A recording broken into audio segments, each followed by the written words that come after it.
Hey everyone, welcome to my channel. ये है class 8th की science Cordova publication, first chapter crop production and management, उसका part 3। और हम यहाँ तक कर चुके हैं जहाँ पर हमने सीखा है इरिगेशन। ठीक है, एक मेथड है क्रॉप प्रोडक्शन का। अब हम करेंगे modern methods of irrigation. The modern methods use for irrigation are as follows: drip system और स्प्रिंकलर सिस्टम। ये क्या है? मॉडर्न मेथड्स हैं। ड्रिप सिस्टम क्या होता है? In this system, holes in pipes allow water to fall drop by drop just at the position of the roots. Water is not wasted at all. This system also saves water loss due to evaporation. It is a boon in regions where less water is available. Now, अब ये क्या है? जैसे कि एक pipe के through क्या होता है, ड्रॉप बाय ड्रॉप वाटर गिरती रहती है और ये डायरेक्टली रूट्स में जाती है और जितनी प्लांट को आवश्यकता होती है, जितनी प्लांट को ज़रूरत होती है पानी की, उतना ही उसको मिलता है। और ऐसी जगह पर जहाँ पर ये पानी की कमी होती है, वहाँ पर तो ये एक वरदान का काम करता है, क्योंकि ये जो एक्सेसिव लॉस ऑफ वाटर होता है ना, वो नहीं होने देता, किसी भी तरीके से वेस्टेज नहीं होने देता पानी को, क्योंकि ड्रॉप बाय ड्रॉप आपकी रूट्स तक पहुँच रहा है, प्लांट्स की रूट्स तक पहुँच रहा है, जिसकी वजह से आपकी जो प्लांट की ग्रोथ है, आपकी जो क्रॉप प्रोडक्शन है, वो बहुत ज़्यादा अच्छी हो सकती है। Then sprinkler system. In sprinkler system water is spread on the plants using sprinklers. अब इसमें क्या होता है कि स्प्रिंकलर को यूज करके पानी का छिड़काव किया जाता है। Perpendicular pipes having a rotating nozzles on tops are called sprinklers. The sprinklers are joined to the main pipeline at regular intervals. Pumps are fitted in this system for lifting water. When the pump is switched on, the water lifted and allowed to flow through the main pipe under pressure. Through the rotating nozzles, it get sprinkled on the crop as if it is raining. Sprinkle is very useful for sandy soil or for the uneven land where sufficient water is not available. अब आप ये देख सकते हो, sprinkler मतलब जैसे कि एक आप कह सकते हो ना कि एक टंकी है या फुवारा टाइप है जो पानी को बहुत दूर तक लेके जाता है, बहुत दूर तक उसकी बौछार करता है, तो उस तरीके से होता है, स्प्रिंकलर कहते हैं उसको। तो वो क्या करता है, उसकी मदद से क्रॉप को पानी दिया जाता है, लेकिन ये ऐसी जगह पर बहुत ज़्यादा हेल्पफुल रहता है जहाँ की जो ज़मीन है वो ऊपर नीचे है। जैसे कि आप कह सकते हो कि माउंटेन एरिया की, लेकिन माउंटेन में इतनी ज़्यादा पानी की ज़रूरत नहीं पड़ती, माउंटेन एरिया की तो बहुत ज़्यादा हो गई। या फिर आपकी ज़मीन जो है इस तरीके की है जो बहुत ज़्यादा ऊपर नीचे है, लेवल में नहीं है, ठीक है, तो और सैंडी सॉइल है, वहाँ पर ये वाला जो मेथड है ना, ये बहुत ज़्यादा हेल्पफुल रहता है। Then during irrigation, it is necessary to ensure the proper availability of water with adequate drainage in irrigated field. Excessive irrigation causes water lodging. Due to water logging, the air in the soil gets replaced with water, which reduces the supply of air to the roots of plants. This adversely affects the growth of plants. अब basically हो क्या रहा है कि जब irrigation होता है तो ये ज़रूरी होता है कि आप जहाँ पर अपनी क्रॉप लगा रहे हो वहाँ पर पानी की अवेलेबिलिटी होनी बहुत ज़रूरी होती है, ठीक है, ताकि आपकी जो क्रॉप्स हैं वो डैमेज ना हो पानी की कमी की वजह से, ठीक है। या फिर जब पानी आप दे रहे हैं तो ऐसा ना हो कि वो क्रॉप्स में पानी रुक रहा है, जितनी क्रॉप आपकी क्रॉप को पानी की ज़रूरत थी उतना तो उसने रूट्स ने एब्जॉर्ब कर लिया, लेकिन उसके बाद भी पानी रुका हुआ है, तो इससे क्या होगा, रूट्स जो है वो गल जाएंगे और आपकी क्रॉप खराब हो जाएगी।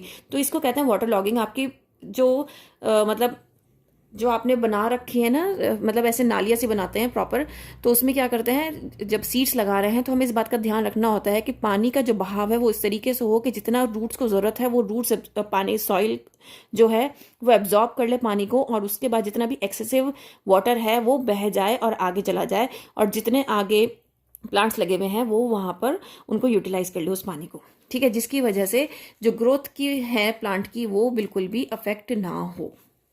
नाउ नेक्स्ट है हमारा crop production, protection from weeds. पहला है प्रोटेक्शन फ्रॉम वीड्स।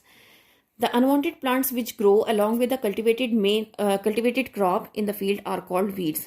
ऐसे अनवांटेड प्लांट जो कि हमारी क्रॉप के साथ उग जाते हैं उनको हम वीड्स कहते हैं, जो कि कुछ कॉमन वीड्स हैं जैसे कि चौलाई, कॉन्वोवुलस। ये क्या है? ये जो एमरैंथस, कॉन्वोवुलस, ये जो नाम देख रहे हैं ना, ये साइंटिफिक नेम है। खुरी और ये जो चौलाई जो हम नॉर्मली बोलते हैं ना रेगुलर लैंग्वेज में, ये वो हैं। बथुआ और चौलाई हम रेगुलर खाते हैं, ठीक है, तो ये कौन से हैं? ये वीड प्लांट्स हैं। साइपरस एंड एकाइरेंथस लतजीरा। Weeds harm crops in the following ways. अब वीड्स किस तरीके से हार्म करती हैं प्लांट को? The growth of weeds in the crop field is harmful because they consume a great amount of nutrients, water and sunlight and space which is for crop plants.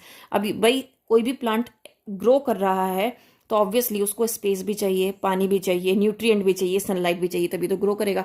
तो वही सब यहाँ पर बताया गया है कि वही एक ड्रॉबैक है कि भाई जो क्रॉप मेन क्रॉप है उसको तो ये सब चीज़ें मिल नहीं रही हैं, और जो ये वीड क्रॉप है ये सब उसको मिल रहा है आसानी से।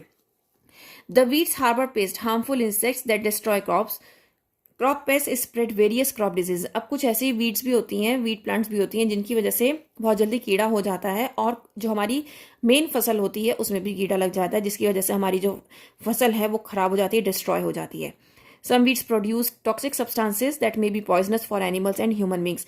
कुछ वीड्स ऐसे होते हैं जो कि टॉक्सिक सब्सटेंसेस निकालते हैं जो कि हमारे लिए, ह्यूमन बींग्स के लिए, एनिमल्स के लिए बहुत ज़्यादा हार्मफुल हो सकते हैं, क्योंकि वो जो हम क्रॉप लगा रहे हैं वो हमारे ह्यूमन बींग्स के लिए है। बेसिकली राइस की, वीट की जो क्रॉप लगती है, ठीक है, क्योंकि हम उस अनाज को खाते हैं, तो अगर वो उस अनाज के साथ मिक्स हो गई तो दैट मीन्स वो हमारे लिए टॉक्सिक हो सकता है, हमारे लिए हार्मफुल हो सकता है। Hence, it is very essential for farmers to remove the weeds to protect the crop plants. The best time for the removal of weed is before they produce flowers and seeds.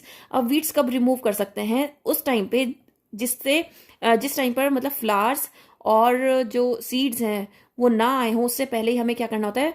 Farmers को weeds को remove करना होता है, और जो process होता है remove करने का वीड्स को क्रॉप फील्ड से, उसको हम वीडिंग कहते हैं।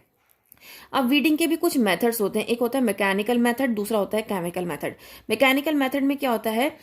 वीड्स में be pulled out with hands और थ्रू प्लफिंग। या तो आप मैकेनिकल मतलब आप हाथ से कोई काम कर रहे हो, मतलब उसमें आपका मोशन लग रहा है, ठीक है, मूवमेंट हो रहा है, तो दैट मीन्स आप उसको खींच रह के निकाल सकते हो हाथों से, या फिर प्लफिंग के थ्रू कर सकते हो। They can also be remove by using tractor driven seed drill, hoe and harrow. The weeds that appear during the growth of crop plants are removed manually by using a trowel. तो ये कुछ आपने देखा है कि कुछ ये इन्होंने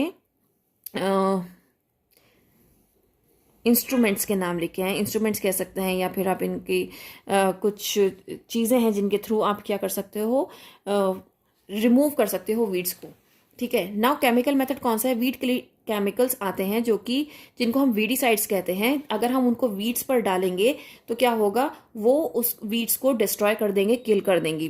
कुछ कॉमन वीडीसाइड्स कौन से हैं? 2,4-D, या फिर हम कहते हैं 2,4-डाइक्लोरोफिनॉक्सी एसिटिक एसिड, MCPA 2-मिथाइल 4-क्लोरो 1-फिनॉक्सी acetic acid, butachlor, dalapon, metachlor and simazine. Weedicides do not damage the main crops. Weedicides क्या करते हैं? मेन क्रॉप्स को बिल्कुल भी डैमेज नहीं पहुंचाते हैं, सिर्फ वीडीसाइड्स को ही खत्म करते हैं।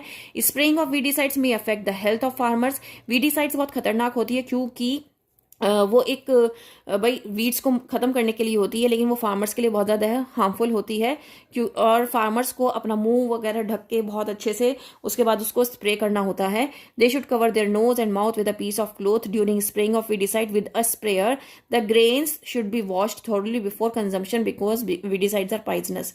अब इन्होंने ये कहा है कि भाई जब फार्मर जो है, जब वीडीसाइड का स्प्रे कर रहा है तो वो अपना मुंह बहुत अच्छे से ढक रहा है, उसकी नाक और मुंह बिल्कुल अच्छे से ढके होने चाहिए। तो दैट मीन्स जब हम उस क्रॉप को खाएंगे, जो वीडीसाइड तो खत्म हो गए, ठीक है, लेकिन पूरी क्रॉप पे वो वीडीसाइड का वीड्स तो खत्म हो गए, लेकिन वीडीसाइड जो वो पूरी क्रॉप पर डाला गया है। अब वो क्रॉप जब हमारे पास पहुंचेगी तो ऑब्वियसली हमें उसको बहुत अच्छे से वॉश करना है, बहुत अच्छे से थॉरली उसको वॉश करके फिर उसको कंज्यूम करना है, ताकि हमें कोई भी इसका इफेक्ट ना हो।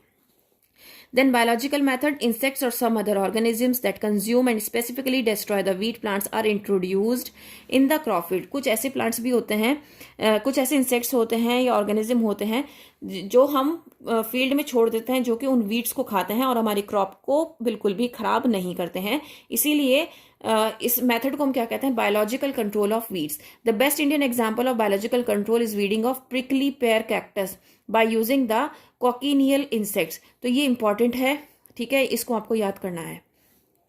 Protection from pest and diseases. Pests are organisms that attack and damage crop. Pest क्या होते हैं? जो कि अटैक करते हैं क्रॉप के ऊपर और उसको डैमेज कर देते हैं। वो रोडेंट्स भी हो सकते हैं, जैसे कि रैट्स, लोकस्ट, वीविल्स और टर्माइट्स, और बहुत तरीके के हैं, ठीक है। जैसे कि आपने सुना होगा भी कुछ टाइम पहले कि ग्रास हॉपर बहुत सारे आ रहे थे। अब वो मतलब पूरी कंट्री में इधर उधर मूव कर रहे थे और क्रॉप्स को डैमेज करते जा रहे थे, खाते जा रहे थे। तो ये भी एक बहुत बड़ा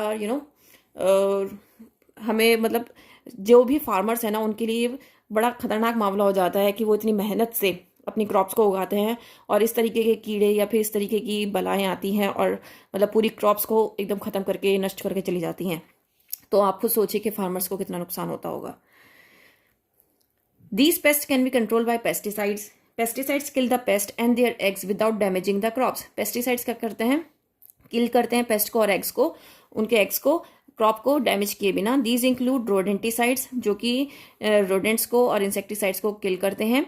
दे must be spread manually by hand operated machines और low flying aircraft. If fields are large, some common insecticides are BHC, commonly called Gamexane, Malathion and Dicyston। तो ये कुछ नेम्स हैं जो आपको याद रखने हैं कि आप पेस्ट से अपनी क्रॉप को किस तरीके से बचा सकते हो। तो वो सारे आपको ये सब नाम याद होने चाहिए, ठीक है। ये क्वेश्चन ऐसे हैं जो आपसे पूछे जाते ही जाते हैं, ठीक है। Now plants are also damage by diseases caused by certain pathogens like bacteria, fungi and viruses. These diseases spread from one plant to another through air, soil and insects. Sometimes this spreading of disease becomes so drastic that a huge vegetation completely gets damaged. Some plants diseases are rust and smut of wheat caused by fungus, blight of potato caused by fungus and wilt disease caused by bacterium. तो यहाँ पर आपको कुछ diseases के नाम बताए हैं। कुछ ऐसे प्लांट्स होते हैं जो कि डिजीज के थ्रू भी डैमेज होते हैं, तो वो डिजीजेस के नाम यहाँ पर आपको बताए गए हैं। ब्लाइट ऑफ पोटैटो कैसे होता है, फंगस की वजह से होता है। स्मट ऑफ व्हीट कैसे होता है, फंगस की वजह से होता है। विल्ट डिजीज कैसे होती है, बैक्टीरियम की वजह से होती है। तो आपसे क्वेश्चन किस तरीके से पूछा जा सकता है कि विल्ट डिजीज का रीजन क्या होता है, बैक्टीरिया की वजह से होता है, फंगस की वजह से होता है, वायरस की वजह से होता है। इस तरीके से आपको कुछ ऐसे ऑप्शन दे दिए जाएंगे और आपको सिलेक्ट करना होगा, या फिर आपको ऐसा क्वेश्चन दे दिया जाएगा इसमें से कौन सी ऐसी प्लांट की डिजीज है जो कि बैक्टीरिया की वजह से होती है। तो आपको वहां पर कुछ नेम्स दे दिए जाएंगे, जैसे कि wilt disease, blight of potato, rust और स्मट ऑफ व्हीट, ये सब आपको दे दिए जाएंगे और आपको सिलेक्ट करना होगा। To protect the crop plants from pathogens, pesticides, for example, bactericides against जो कि बैक्टीरिया होता है, fungicides against fungi, larvicides against larvae are used. The modern day agricultural practices use huge amount of pesticides, which is very dangerous for humans and other animals. These pesticides usually get mixed with the soil particles, get dissolved in soil water and are absorbed by the plants. When we consume the fruits, leaves, seeds, etc. of these plants, the pesticides enter our bodies and cause diseases. अब देखो यहाँ पर modern day agriculture की बात की गई है, मतलब कि जो आज के टाइम का जो एग्रीकल्चर होता है उसमें क्या होता है कि ह्यूज अमाउंट ऑफ पेस्टिसाइड को यूज किया जाता है जो कि ह्यूमंस के लिए या फिर अदर एनिमल्स के लिए हार्मफुल होता है। क्यों होता है? क्योंकि वो सॉइल में मिक्स हो जाता है, जिसकी वजह से वो वाटर के थ्रू उस प्लांट के अंदर, फ्रूट के अंदर चला जाता है, और वो फ्रूट जब हम खाते हैं या लीव्स को या सीड्स को, जो अब ये लीव्स और सीड्स कैसे खा रहे हैं हम, वेजिटेबल्स जो खाते हैं, फ्रूट्स जो खाते हैं, वो हम प्लांट से मिलता है ना, तो जब हम इनको कंज्यूम करते हैं तो ये हमारे लिए हार्मफुल हो जाता है। क्यों हार्मफुल हो जाता है? क्योंकि इसके अंदर बहुत ज़्यादा पेस्टिसाइड्स डले हुए होते हैं जो कि बहुत ज़्यादा खतरनाक होते हैं ह्यूमन्स के लिए। तो इस वजह से ये हमारे लिए खतरनाक हो जाते हैं और ये डिजीज़ भी कॉज करते हैं। आज के लिए इतना ही, फिर मिलते हैं हम नेक्स्ट वीडियो में, तब तक के लिए बाय बाय।